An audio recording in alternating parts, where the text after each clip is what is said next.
how much difference do top-end, mid-level and entry-level bike components make. We've got the latest Shimano Dura-Ace 105 and Sora.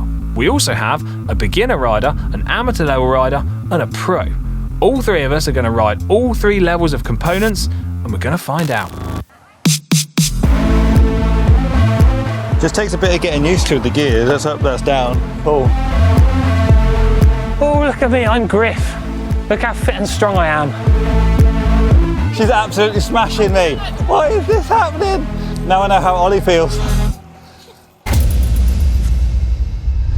Before we dive into this, if you want to support the channel, click subscribe and like this video. Now, the reason we're making this video is because we want to see what difference different levels of group sets make to different levels of riders. So first up, let me introduce the bikes. Now, Shimano make a wide range of group sets, and that's the collective term given to the brakes and the gear components of your bike. At the low end, but not Shimano's cheapest, is Sora. It's 9-speed, it's designed to be wallet friendly and is ideal for beginners. The components on this bike are going to cost in the region of £400. And then we have our amateur level bike. So this is the Shimano 105. It's lighter than Sora and is considered the entry point into serious cycling. And in the iteration that I've got here, it's now 12-speed. The components on this bike are going to cost you in the region of £2,000. And then finally, we have this of Shimano Durais. This sits at the very top of the food chain. It's used by some of the world's best riders to win some of the world's best races. It's light, it's made from exotic materials and uses Shimano's latest technology. But it is expensive. The components on this bike are going to cost in the region of £4,000. But if you're going to demand the very best from your bike, this is Shimano's answer. Right, with that cleared up, let me introduce the riders. Representing the beginner is Phil. He cycles at the weekends for fun and generally isn't all that bothered about how fast or slow he goes. He's ridden on the same bike for the last 6 years and is a YouTube veteran, having recorded his very own music video some 16 years ago. Check this out.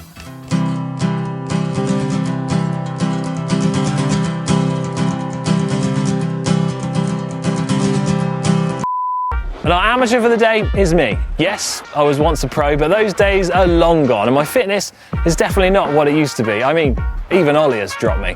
I enjoy the finer things in life now, like the pudding trolley. Brilliant, I'm gonna get massive. Going for lots of cafe rides and, well, just not riding in the rain.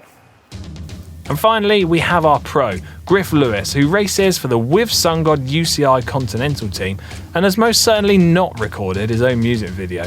But he has been Welsh champion multiple times, has competed in some of the biggest bike races out there, and just like any high-performance athlete, he treats his body like a temple. Oh, and he also owns a bike shop and cafe called Cafe Griff. Amazing. Right guys, thanks for joining me. I'll explain our plans. So we're going to ride our respective bikes on the official GCN test loop. That consists of a 1.5 kilometre climb, an 8 kilometre undulating top section before heading back down and descending our original 1.5 kilometre climb. So our mission is to each ride our respective bikes and then ride each of the other bikes to not only see how much difference there is in speed, but importantly, what they're actually like to ride. Because while speed is important, certainly isn't everything. With that in mind, first job is to set our benchmark time. I'm presuming you guys should probably go get warmed up and familiar with your bikes. Fantastic. Griff, it's that way. This guy's supposed to be the professional. Right, we've made it to the start. Phil, you're up first. Beginner rider, beginner bike. 3, 2, 1, go. Oh, steady, steady. And he's clipped in, there we go.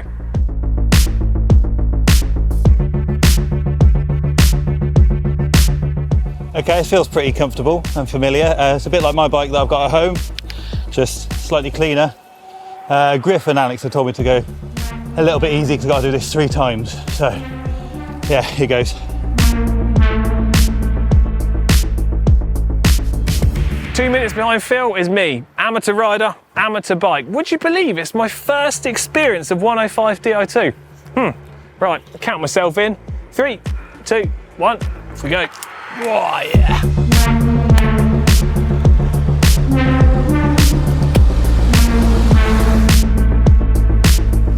Right, I'm underway now, trying to keep nice consistent for my efforts, ready for the next runs.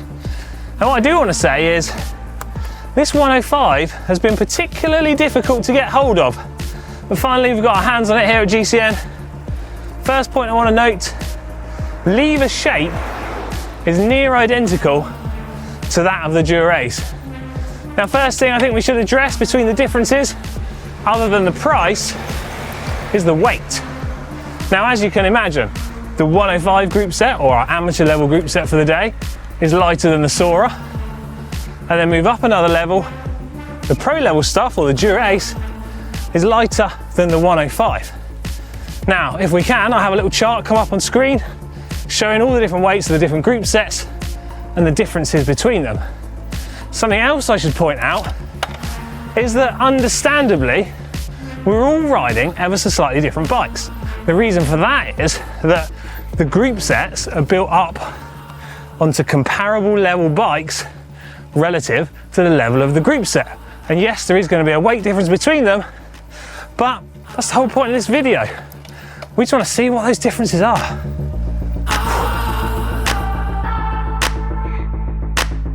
Right, next up is me. Pro level rider, pro level bike. Let's get down to business. 3, 2, 1.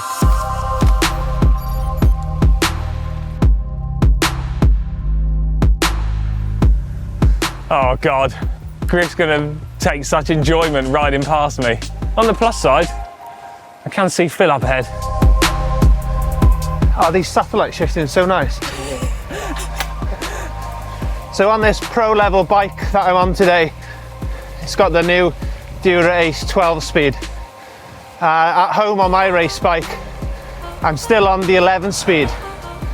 And one of the most noticeable things that I'm noticing straight away is the shape of the hood. It's really ergonomic, and for sure the speed of the shifting is rapid, both front and rear mechs.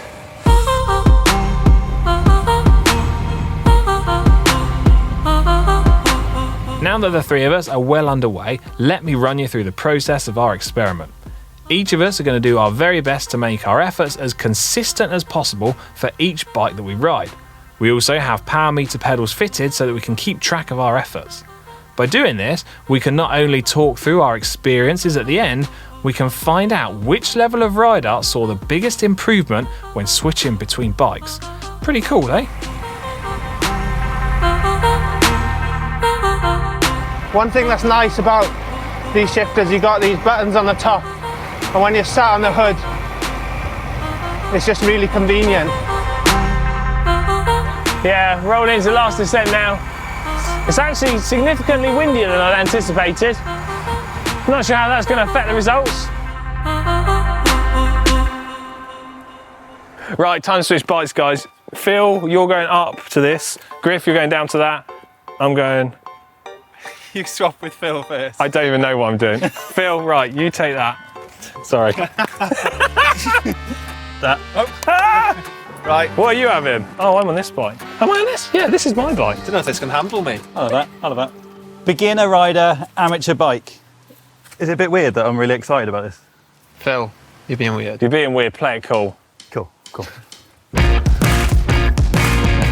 Let it go. Go. It's like a young bird flying the nest. So the electric gears are they're really cool. Don't know if it's making me any faster, but it puts a big old grin on my face. Just takes a bit of getting used to with the gears. That's up, that's down. Oh.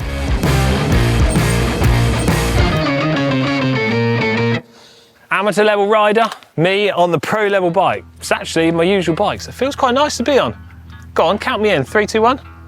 3, 2, 1, go. Oh yeah. Yeah.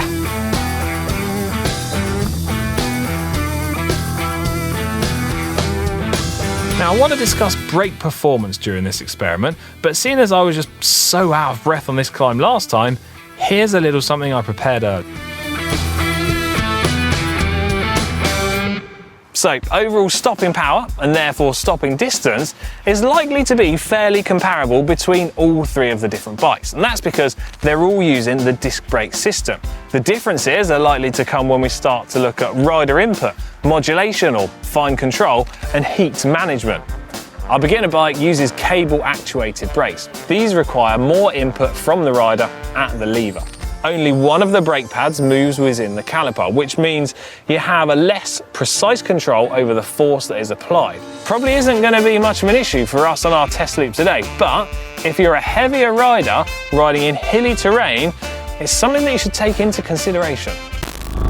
Moving up to our 105 level bike, we now see hydraulic braking. Gone are those cables. The hydraulic system requires less input from the rider, and it's the same technology which is used in cars and motorbikes.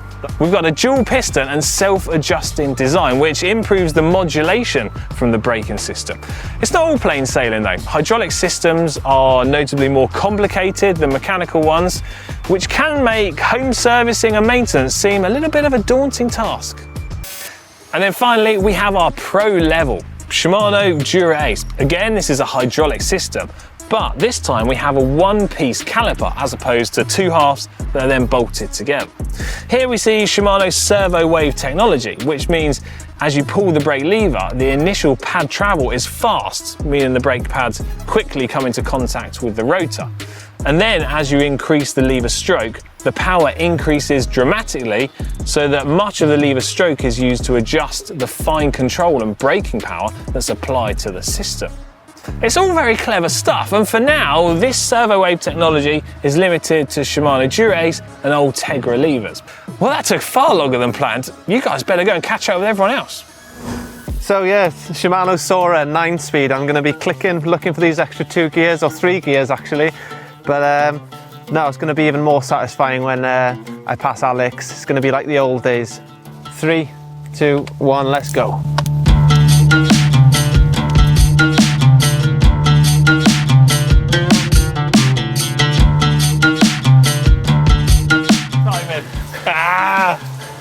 All in the legs at the end of the day. It's been a long while since I've ridden mechanical gears. Back in 2009. But all in all, it's a fantastic beginner's bike. I've been lucky enough to be given carbon fibre, high-end electric gears for many years now.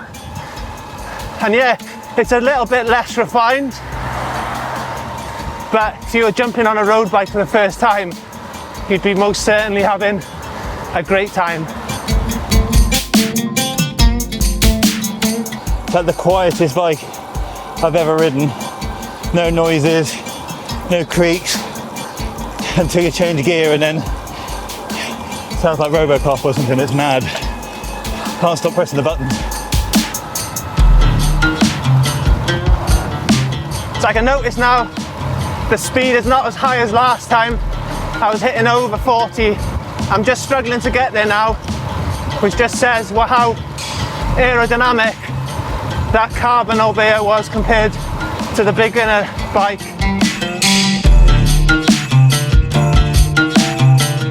Here we go, last bit. This is really flat and smooth near the end.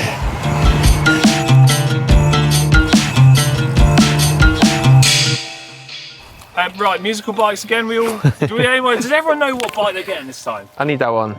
I want that one. I want that one. You two swap. No. Oh yeah. You got your head unit, Phil? Yep. I got this one. Merci.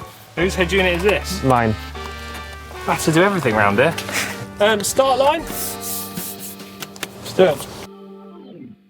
Right, we're all feeling it on our legs now. Last time up the climb. Phil, beginner rider, pro level bike, are you ready? Of course I am. Bike's worth more than my car.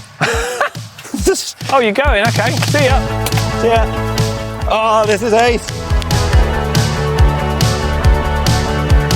Yeah, this is the pro level bike.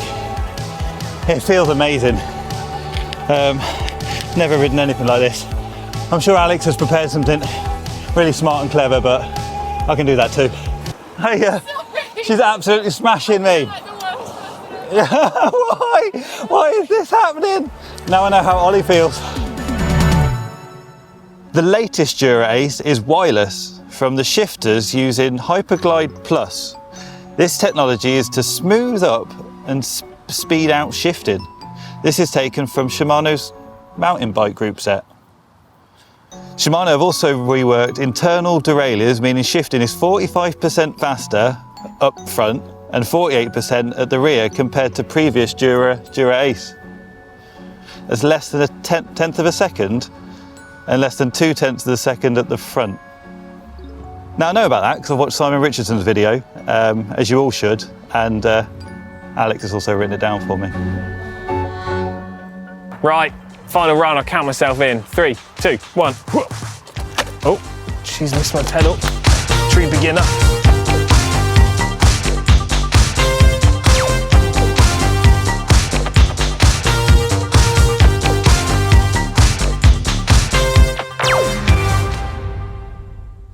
So while those guys are out there on the climb, I'm going to talk you through 105, Shimano's newest group set. It's the first time that Shimano have made 105 with electronic gears, and it shares many attributes that the Dura-Ace has, but a lot cheaper. And Alex tells me that the battery life in the shifters lasts twice as long as Dura-Ace, which is 3 years. Then the gears, it has the widest cassette range that we have here today, being 1136. Now, I may not need that today, but one day when I hang up the wheels and these pipes aren't working as well, I may need it. I've been long enough on that, I'd best go out and catch these boys. 3, 2, 1, let's go. Now then, you don't have to be a bike expert to realise there is a significant difference between these three bikes as a whole. Partly that's down to the different group sets, and partly that's down to the different wheels and the frames. Now Shimano, as with other group set manufacturers, make different levels of wheels to match up with the different levels of group sets that they make. And then the group set, along with your wheels, can be a great way to try and upgrade your bike. Now, having been fortunate enough today to have already ridden the 105 and the Dura-Ace, it does feel quite different moving back to mechanical shifting and braking. Now, is it changing the speed that I'm cycling at? Well, certainly not enough that I can feel right now. But is it changing the smile on my face and the fun that I'm having on my general rides? Absolutely not. I'm grinning just as much with this as I was with both the others. Oh, blooming hell, he's catching me again. I'm going to just say that I'm really doing it for the amateurs out there. Oh, nice to see you. Don't stay around and chat, that's okay. Oh, look at me, I'm Griff. Look how fit and strong I am.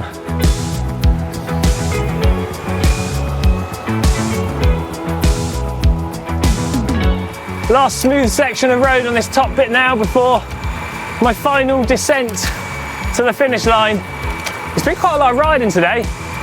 I've loved every minute of it. I tell you what, I can't wait to run through the results. Should we treat ourselves to a coffee? Oh yeah, we've earned it, yeah. I'm going to be so used to this now, going back to my mechanical one.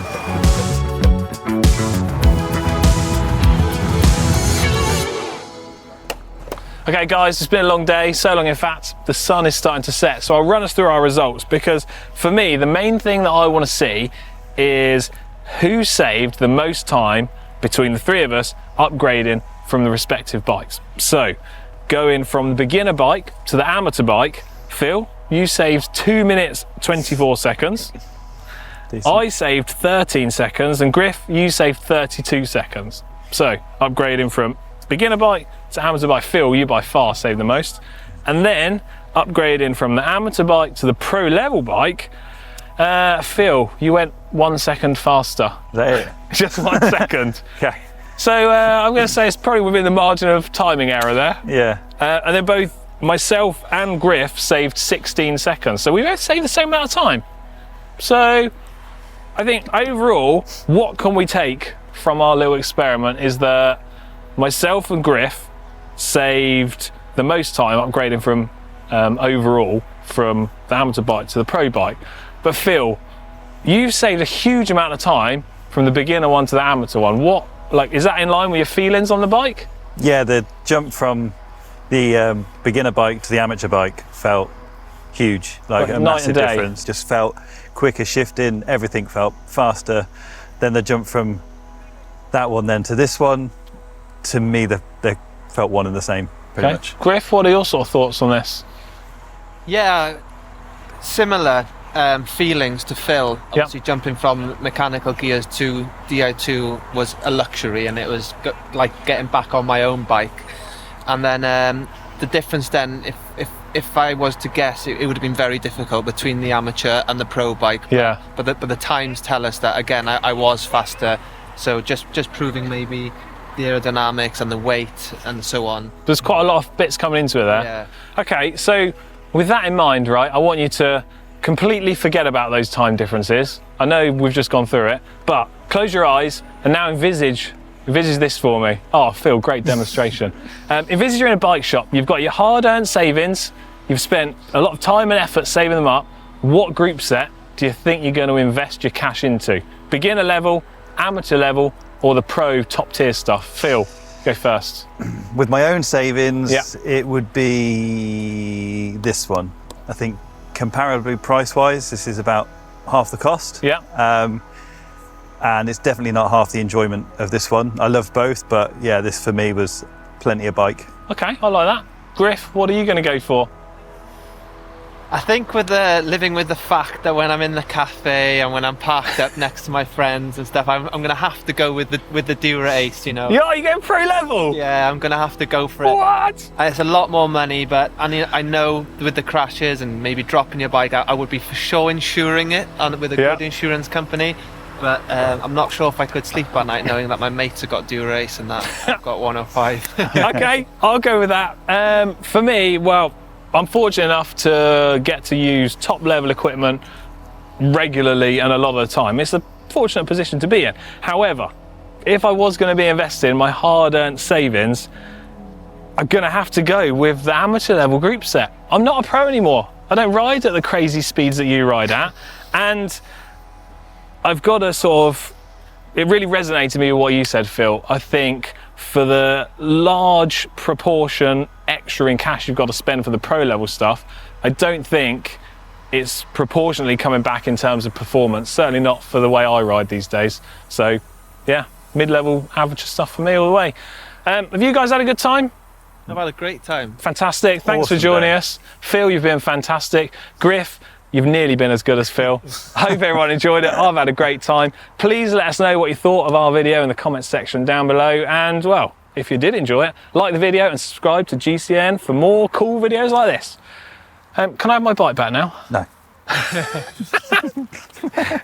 Right, let's do it.